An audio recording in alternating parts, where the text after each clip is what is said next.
Good morning, everybody.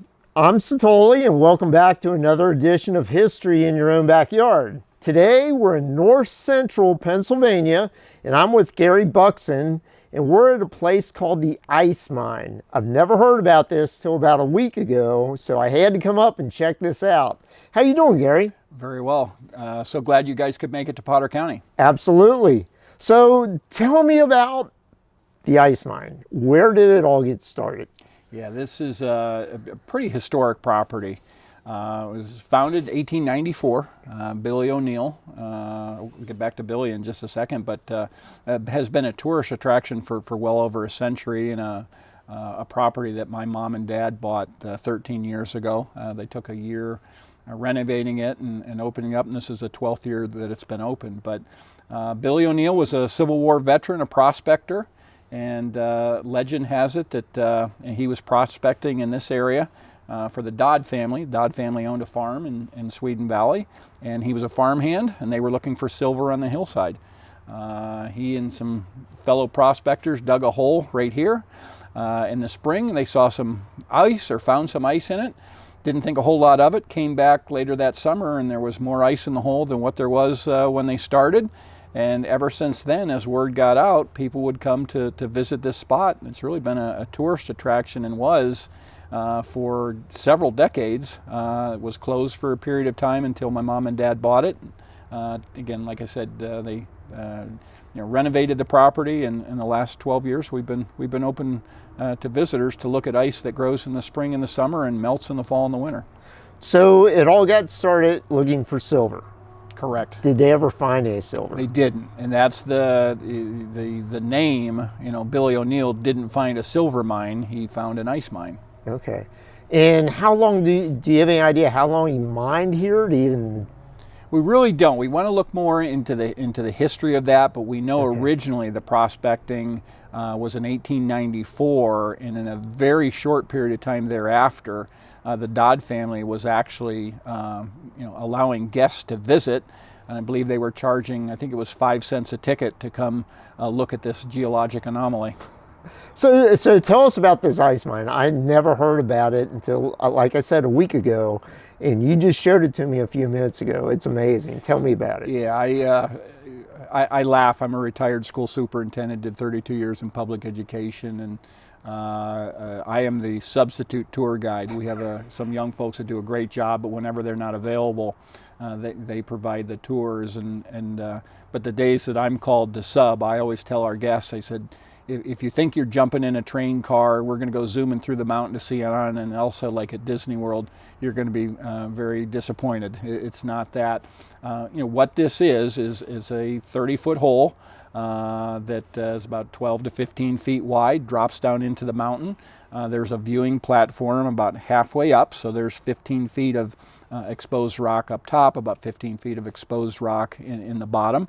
And ice grows. Ice grows there in the spring and the summer. It begins to melt late summer. It all goes away in the fall and the winter, and starts all over again the next year. And we try and share, if you think of the mountain like a sponge, so the mountain absorbs cold air in the wintertime, and then in the spring that cold air is expelled, and when it comes in contact with the warmer, more humid air of the spring, that's when the ice begins to grow. And you were telling me earlier that earlier this season you had ice all the way out to the door here, right? Yeah. When we opened up this spring, I literally had to chop the ice off of the platform from behind this door and then all the way into our gift shop. It was about 4 to 5 inches thick. We had to take a day or so just to chop out a space so that people could get into the ice mine to see the ice. And what's the temperature down there right now? Yeah, the last temperature check that we did, which was Tuesday of last week, was 29 degrees. So here we are, early August 2025. We had 90 degrees plus here Tuesday of last week. But the interior temperature of the mine is still at least at or near freezing because the ice is still maintained. And it's slowly melting right now, is that right? It is, yeah, and it has through the summer, and that's a a typical season. But again, it's almost like we're not experiencing an early winter. We're still at the end of summer, but when we go inside the ice mine, we have icicles in there, several feet long. We have rocks that are covered in ice. We have 6x6 timbers that uphold the platform that have grown ice in over about a 6-week period of time in the summer. So, I mean, it is amazing. It really is. This is not a Disney ride. However, there is nothing like standing out here when it's about 85 degrees and humid, and you walk through that door, and it's like you're walking into your own, blast chiller, and that's pretty neat. And how long does the ice last? It really depends season to season. Some years it melts by the end of the summer, and again, we're open through Labor Day. This year, with the amount of ice that we have, I don't think there's any question that it's going to remain through through that first week of September. But usually into the fall, that's when the all of the ice is gone. People ask, have you gone down inside or underneath the platform? And I have. My brother has, and I have. And it's simply a matter of dropping an aluminum ladder in there. But if you go there in October and November, all you're going to find is rocks. There's no stream. There's no tunnels going anywhere. It's just rocks, and those same rocks clearly are emitting cold air in the spring, and that's when the ice grows. And by October, November, the ice is all gone. Correct. And then around March, it starts coming back? It will, yeah. Usually late summer, and again, late winter, and when the outside temperature begins to increase in the spring or late winter, that's when the ice begins to form again. Huh. So tell me, I know you've got good stories to tell over the years here. But tell me one or two of them. Yeah, I think it's fair. I always enjoy sharing the story of my parents. So my dad is 79, my mom is 78, and they're both lifers to Potter County, born and raised in Coudersport High School graduates. And Dad always said to himself, he said, if I ever had a chance to buy this property, he said, I'm going to do it. And he says, I don't care if I ever make a dollar, but this is a part of Potter County history, and I want to bring it back so people can see it. So, full credit to him, because there was a ton of work that had to go into this place to bring it back, and to see the enjoyment of the older folks that remember this when it was open, and at the same time to see people that have never been here, their reaction is great. And some of the other stories, we've had a couple married here on property. That has happened in the past prior to my parents' ownership, and it is, like I said, there's a lot of history here, and it's a very special place, and it's a quiet, peaceful place, and it's all natural, and I think that's special, not only to the ice mine, but I think to Potter County and the northern Pennsylvania region. Right. And you were telling me about the hemlock trees you have here. Yeah, there's, and I'm sure you'll probably take some pictures of that, but the hemlocks that we have on property, they're native growth. So our part of Pennsylvania, this is what our area would have looked like back in the late 1800s before they were timbered. Once those trees were timbered, what grew back is what we have today, the oaks and the maples and things like that. But we have 6 of these native growth hemlocks on property, actually date back into the 1700s. And they are very impressive, and just kind of when you look up from the ice mine, they tower over top of it, and again, it's just a special, an additional special natural element here. I saw a picture in there of the platform right behind us, but there's no railing. When was that picture taken? Yeah. That picture dates back to 1904. Okay. And so, we know when this area was founded in 1894, within a very short period of time, as people heard about this anomaly of ice growing in the summertime, visitors came here. and it was within a couple of years. There was a little gift shop that was set up, and they were taking tickets and doing all those things. And I kind of laughed because there at the time that you have a platform with a little viewing area, but there's no railing whatsoever, and you've got people standing on ice looking into a cavern that's going to drop them an extra 15 feet into some more ice. I don't know how OSHA would handle that today, but maybe folks were a little hardier back in the late 1800s or 1900s.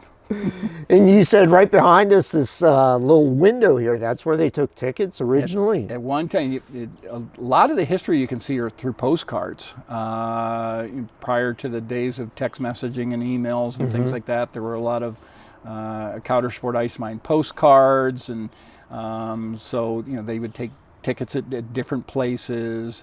And but when my father renovated the property, he tried to keep as many of the historical elements as he could, from color schemes, paint schemes, even this little rock bench here. He was able to keep that. Oh, that was part of it. It was, yeah. Okay. There was actually one to the left as well. So right behind where you're sitting, there was a second one, but it was in such shape that he couldn't keep it.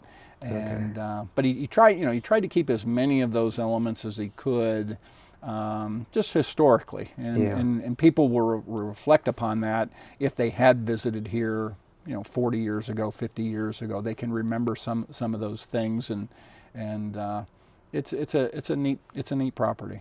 And the gift shop, is that part of the original from back in the 70s? Yeah, and this one I'm not 100% sure of. I know he was able to keep some of the structure itself, but there was a loft on the inside. So Dad had to try and reconfigure some of that space. Okay. But like that stone concrete wall and stuff, that was part of. Now, when we say original design, I don't know what original design means, because but we saw a picture in, like I said, early 1900, maybe 1900, 1901.